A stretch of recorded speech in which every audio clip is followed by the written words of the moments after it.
When you think of events big enough to be capable of filling a stadium like this, what do you think of? Professional sports, rock concerts, or even the Olympic Games? Could the message of one man ever be dynamic enough to draw crowds the size of the World Series or the Super Bowl?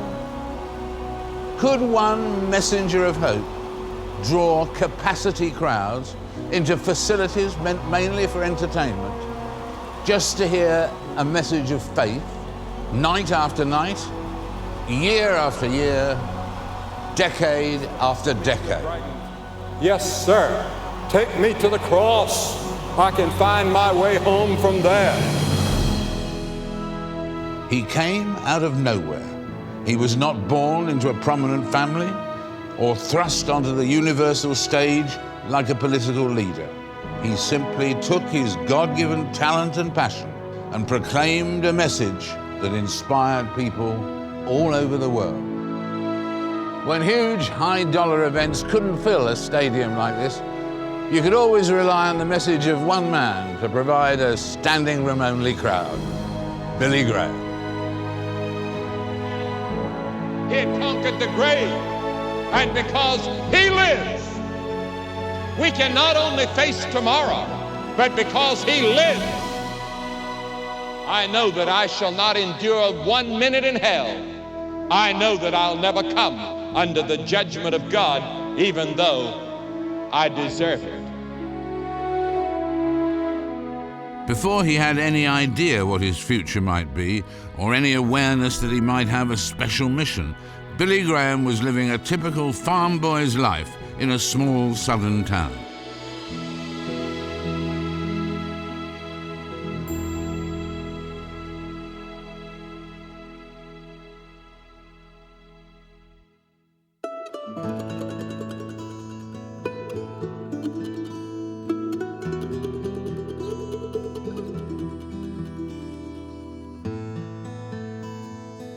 William Franklin Graham Jr. had roots that ran deep into the North Carolina soil.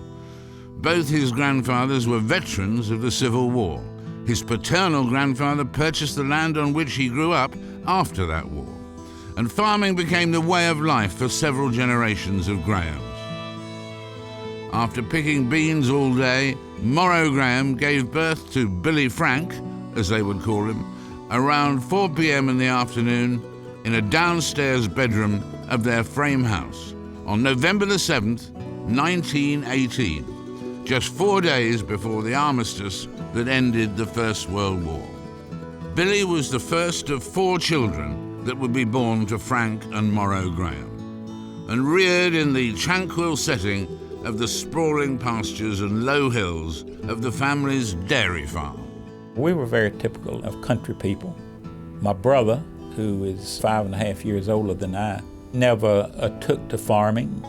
He worked only because my daddy required him to. He was interested primarily in baseball, and I never will forget, in the late 20s, I was very small, and my brother was a young teenager. Babe Ruth came to put on an exhibition with the Yankees here in Charlotte.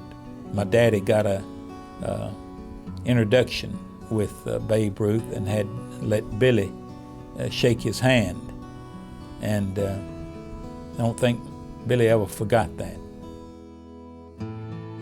Billy Graham did not show any real seriousness for academic studies. He was an average student, and his grades reflected the fact that he worked hard on the farm and had an abundance of energy. These characteristics provided some insight into the kind of man Billy would become and the potential direction his life would take. We'd play in the woods. He'd play Tarzan. He read these Tarzan books.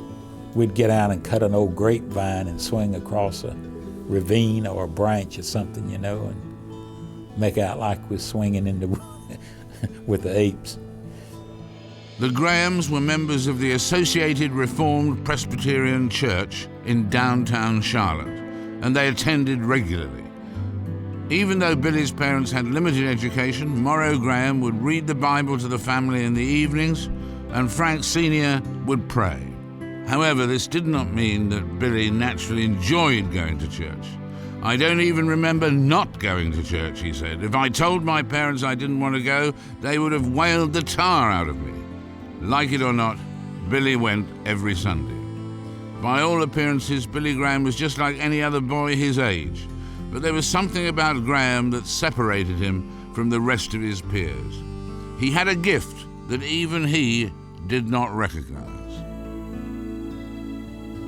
I always thought that the reason Billy never took to farming or to have any interest in cattle was that even then the Lord saw that he had something else for him to do.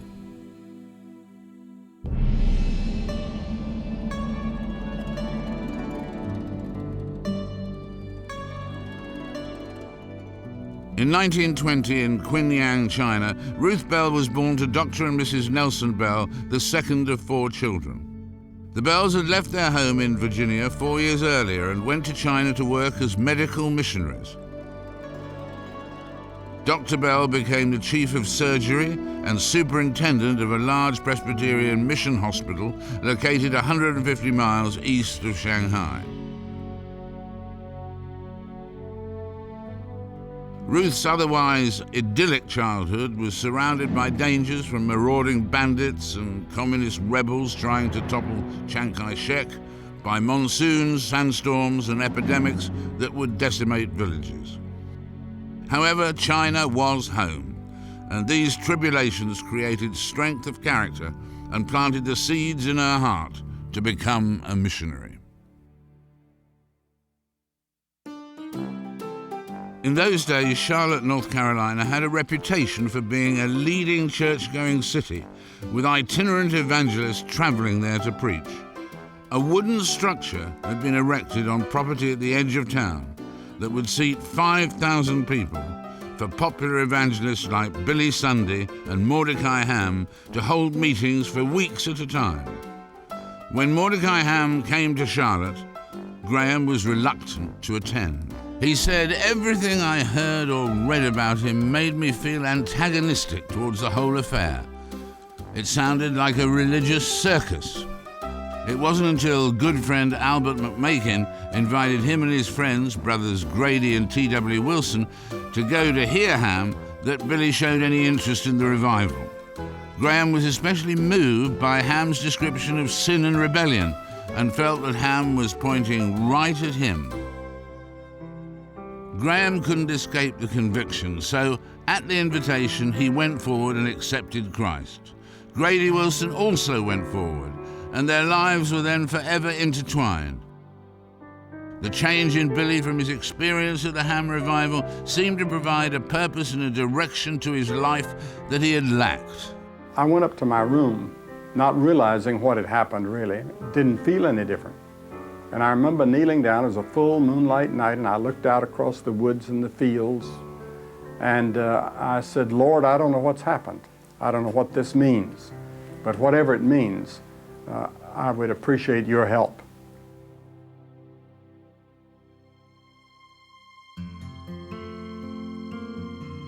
By the age of 13, Ruth's parents made plans for her to join her older sister Rosa at a boarding school in North Korea. Ruth was very resistant to the idea of having to leave her home, family, and her dear friends. She even prayed to God the night before she embarked for school that God would let her die before morning.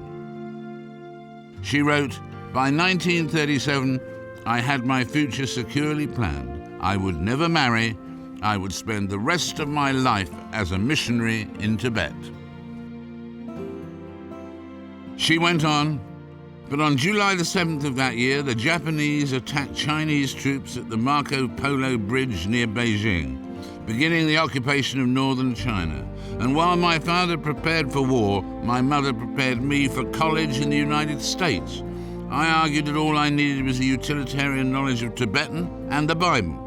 I certainly didn't have to sail halfway around the world for that. My parents simply smiled and put me on a boat to the United States. I was not happy.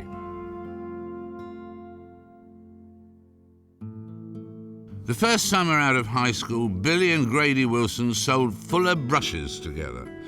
One of Billy's uncles said he wouldn't last a week, but Billy was determined and said he felt like he had the most important product in the world. He wound up selling the most brushes of anybody in his region. Even though he was successful as a salesman, of course he knew this was not really the life for him, and he enrolled in Bob Jones College, only to leave after one semester when told by the head of the college that he was a failure and predicted more failure ahead. In 1937, Graham enrolled in the Florida Bible Institute, and it was here that he began to thrive under the tutelage of teachers like John Minder and Cecil Underwood, who helped to provide a clear focus for his life. He'd started preaching to stumps on the riverbank down there. He'd point to them like they were people, and he'd stand up on a stump like it was a pulpit. And I think people around there thought, he was a little imbalanced, and they'd never seen anything like that. But by the time he was 18, 1 year later, he was preaching to large groups, fairly large groups of people down in Florida. I mean, like 500 or 1,000. We couldn't believe it. My mother and daddy just couldn't believe it. So they wanted to go down there at Christmas time one year and see if what they were hearing was true. But I know the first time I heard him preach, he preached loud, so loud you wouldn't believe it. He didn't need any microphone or anything. He didn't need any amplification. Literally, you could hear him a quarter of a mile away. And my mother, she thought he did so well preaching, but she told him, she said, "Son, you can't preach so loud. You'll scare people away." While a student at the Institute, he became an ordained Baptist minister at the Peniel Baptist Church in 1939. Upon graduating from Florida Bible Institute at 21, he went directly to Wheaton College in Chicago, where a beautiful young woman caught his eye, and he kept it focused on her for the rest of his life.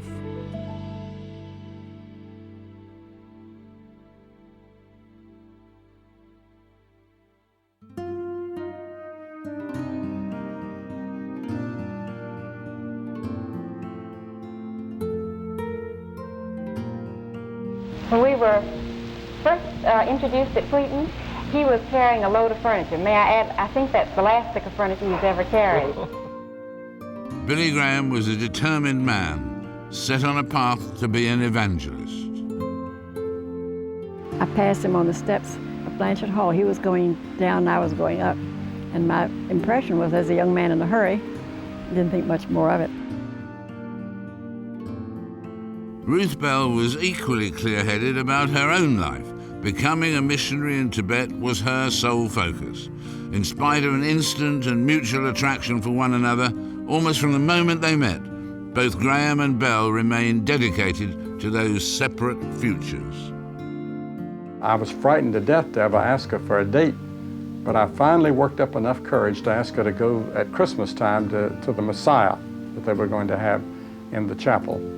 And so I took her to the Messiah, and she was everything that I had heard about her, very beautiful and very warm and very friendly, and so our romance began at that time. I remember coming back from the date and praying that night. I said, "Lord, if you'll let me marry that man, I'll consider it the greatest privilege imaginable." Graham proposed to Ruth before she left Wheaton to care for her sister Rosa, who'd been diagnosed with tuberculosis. Ruth wasn't able to say yes at that moment, but Billy was sure that she would seriously ponder the question during their long separation. Finally, she wrote Graham a lengthy letter, informing him that God had been working on her heart and that she would marry him. Graham was so ecstatic he took off running, and then when he preached that night, he had no idea what he said and wasn't sure the people did either.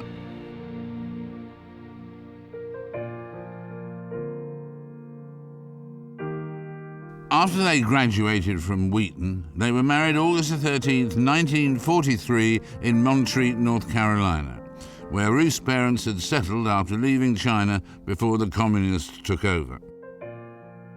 Graham took his first and only pastorate at Village Baptist Church in Western Springs, Illinois, a suburb of Chicago, shortly after he and Ruth were married. The church had 35 members and was only just able to afford construction of the basement of what they hoped someday would be a completed church building.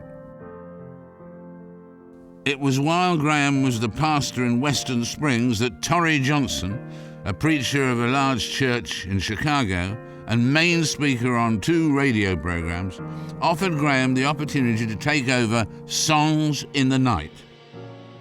This would be a major turning point in his life and the beginning of his appeal to a mass audience. I said, we've got to get George Beverly Shea.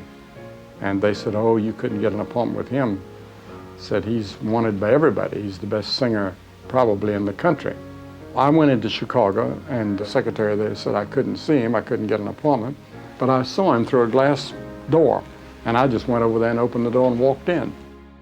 And one morning a knock on my door, and there was a tall young fella, blonde hair. He was 21 and I was 31, and that was Billy Graham. So he had a program he was taking over called Songs in the Night. It was on a 50,000-watt station. It was really something, you know.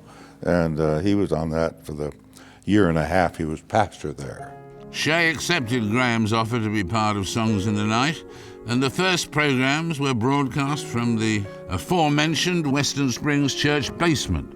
Speaking invitations poured in from several surrounding states, requesting Graham to hold meetings. His frequent absence from the church in Western Springs began to cause discontent among some of the deacons, who felt that Graham was ignoring his responsibilities, even though they had in fact agreed to his travels when he'd accepted the position of pastor. It was during this time that fellow evangelist Torrey Johnson put into place the Youth for Christ program, designed to provide alternative activities for servicemen and young people in the Chicago area. When Youth for Christ began to expand to other cities in the US and Canada, Johnson asked Graham to take on some of the preaching responsibilities. These factors, coupled with Graham's own restlessness to preach the gospel anywhere and everywhere, soon led to his resignation at Western Springs. In December of 1947, Graham agreed to become the president of Northwestern Schools in Minneapolis, a liberal arts college and theological seminary. Throughout his 4-year tenure at Northwestern, he continued to preach at Youth for Christ rallies all over the country, and he was on the road more than half the time. "I was a traveling salesman again," he said, "not displaying a case of brushes this time, just brandishing my Bible." Torrey Johnson's vision for Youth for Christ would not be exclusive to the United States and Canada.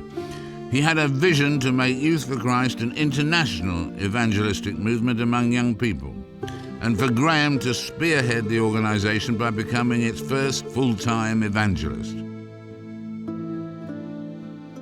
Less than a year after World War II, the team went to Europe.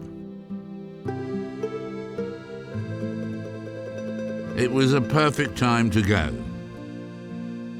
People were reeling from the war. There were shortages, hardships, and rationing.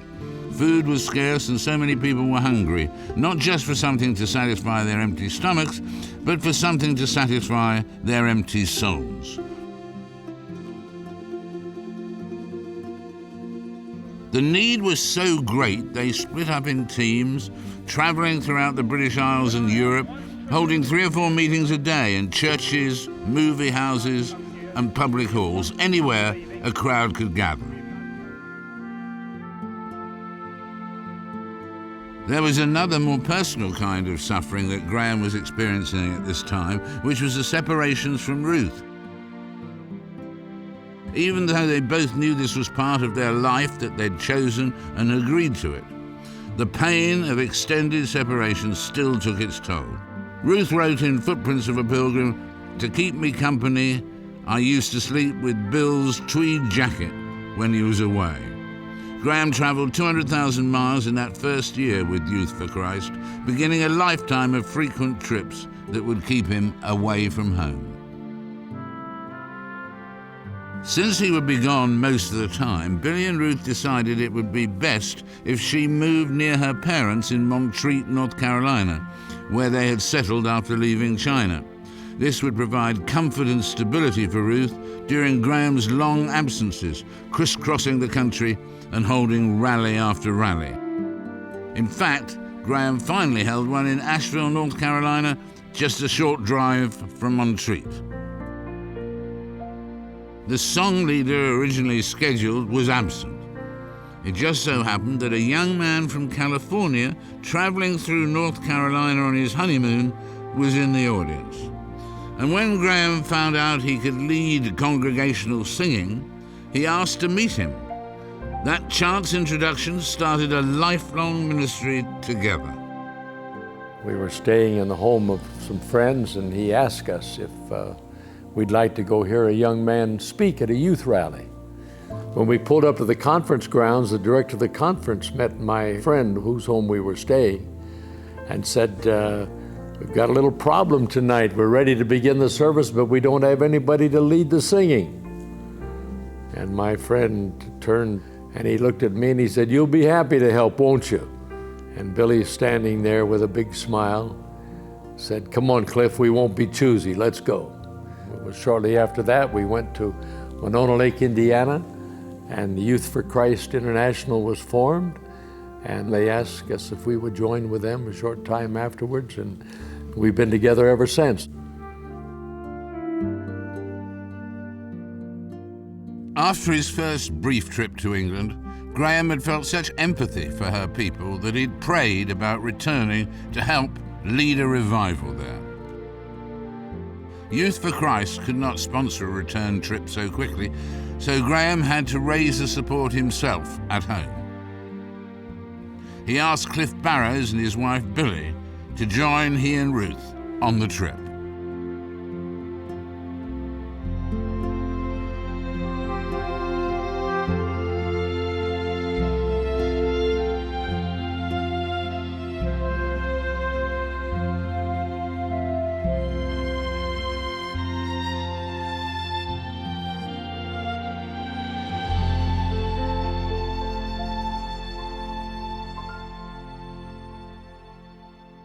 In November of 1948, Billy, Cliff, Grady and Bev Shea were holding a revival in Modesto, California, which was Cliff's hometown.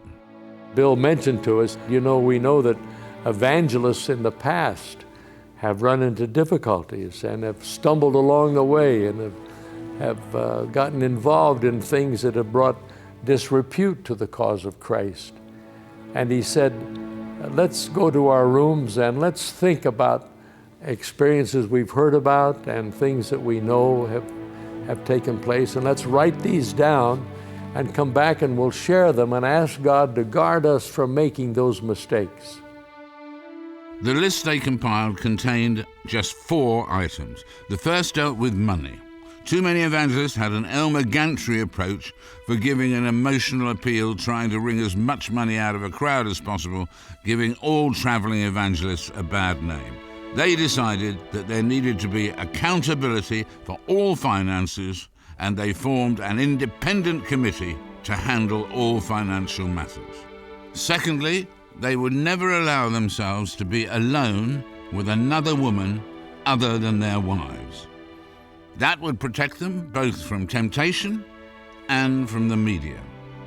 The third issue was to never be critical of the local pastors and churches. And finally, they would not falsify their publicity or exaggerate their success. They would let the local authorities decide how many people had attended the meetings, and they wouldn't make extravagant claims in their publicity. And in that way, they have protected themselves against the kind of scandals that have destroyed or weakened other ministries. And so many